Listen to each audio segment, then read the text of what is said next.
बात करने के लिए लॉगिन करें www.astrotak.com। मित्रों नमस्कार, मैं हूं आपका मित्र कमल नंदलाल और मैं आप सभी दर्शकों का हार्दिक अभिनंदन करता हूं। एस्ट्रो तक की खास प्रस्तुति कमल नंदलाल के महा उपाय जो आपके जीवन को सरल, सुगम और सफल बनाए, सिर्फ एस्ट्रो तक पर। तभी तो आपसे कहता हूं कि एस्ट्रो तक को लाइक करें, सब्सक्राइब करें। और कमल नंदलाल तो ये कहता ही है कि शेयर तो बनता है, क्योंकि आपका एक शेयर जो है ना बहुत बड़ा काम करता है। आपका एक शेयर आपके जीवन में सुख, समृद्धि और सौभाग्य तो लाता ही लाता है, लेकिन जो ये शेयर देख रहा है ना उसके जीवन से दुख, दुर्भाग्य और दरिद्रता को दूर करता है। इतने बड़े पुण्य का काम करता है आपका एक शेयर, इसलिए शेयर जरूर करें। और ख़ास बात क्या, अगर आप मेरी सेवाएं लेना चाहते हैं, अपनी कुंडली दिखाना चाहते हैं, अपनी कुंडली का विवेचन कराना चाहते हैं, कुंडली दिखाकर किसी तरीके का कोई उपाय पूछना चाहते हैं, किसी जटिल समस्या में फंसे में जिसका समाधान चाहते हैं, या घर का, ऑफिस का या इंडस्ट्री का वास्तु दिखाना चाहते हैं, तो सीधा आ जाइए हमारी वेबसाइट www.astrotak.com पर। मेरे प्रोफाइल पर आकर सीधा सर्विस सेलेक्ट कीजिए और मुझे कॉल मिला लीजिए। मुझे आपके कॉल का इंतज़ार रहेगा। तो चलिए अब कमल नंदलाल के महा उपाय में बढ़ते हैं आगे और बात करेंगे आज के खास विषय पर।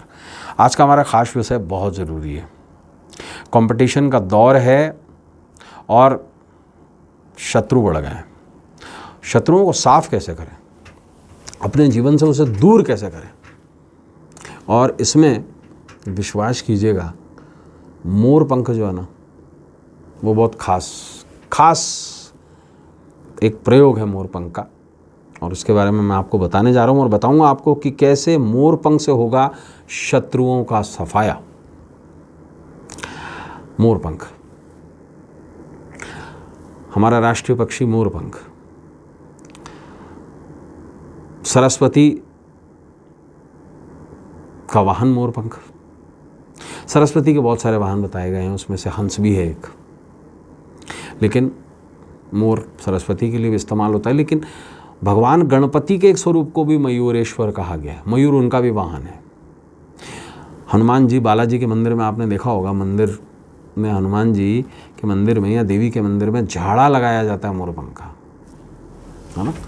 और सबसे बड़ी बात क्या, भगवान शंकर के ज्येष्ठ पुत्र, देवसेना के पति, देवताओं के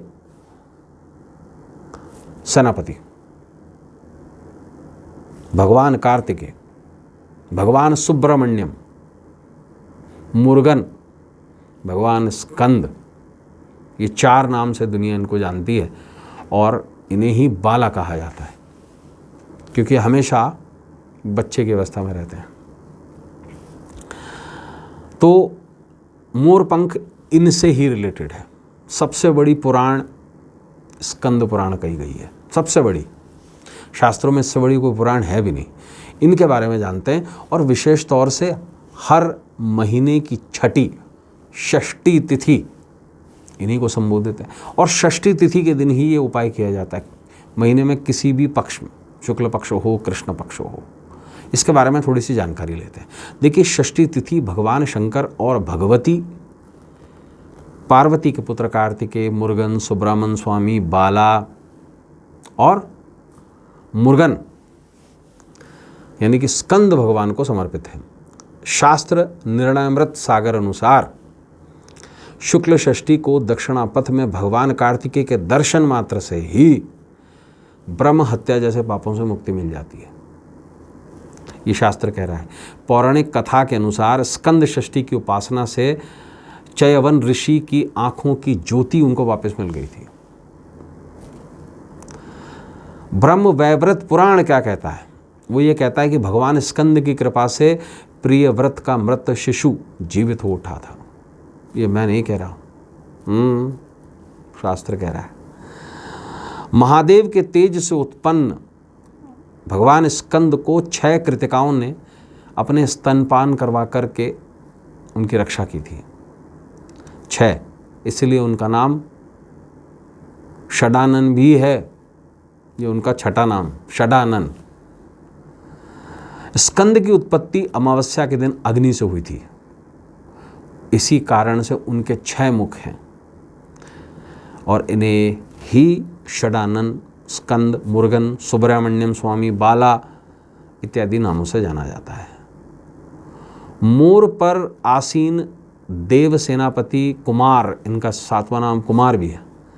कार्तिकेय को मुरुगन और स्कंद नाम से भी जानते हैं। अब ऐसे में मोर पंख इन्हीं का ही है, और ये जो उपाय है आपको षष्ठी यानी कि छठी तिथि के दिन करना है।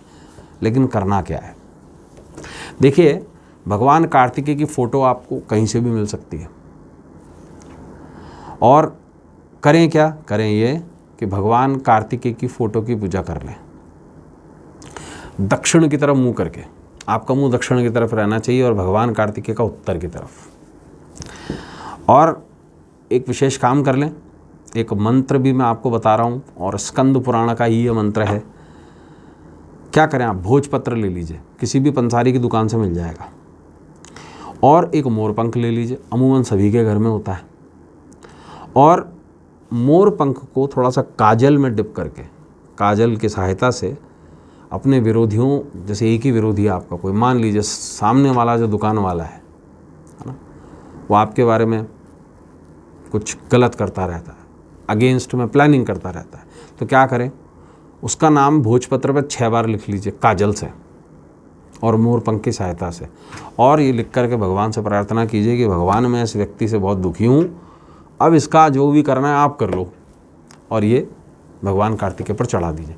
शिवालय में कार्तिकेय होते ही हैं, शिव परिवार का हिस्सा ही है। और उसके बाद एक भोजपत्र वहाँ से उठाइए और इसे कर्पूर से जला दीजिए। एक विशेष मंत्र का जाप इस दौरान ज़रूर कीजिए, और वो है ओम विरुद्र हंत्रय नमः, ओम विरुद्र हंत्रय नमः। आश्वस्त करता हूँ दुश्मनों का, विरोधियों का निश्चित सफाया होगा, और मोरपंख इस प्रकार से आपके जीवन में शत्रुओं का सफाया करेगा। तो मित्रों, आज के लिए बस इतना ही। कल आपसे फिर मुलाकात होगी, तब तक देखते रहें श्रोता अपने मित्र कमल नंदलाल को। उम्मीद के साथ इजाज़त दीजिए कि आपका आने वाला कल आज से कुछ बेहतर हो, कुछ सुंदर हो। नमस्कार, नमः शिवाय।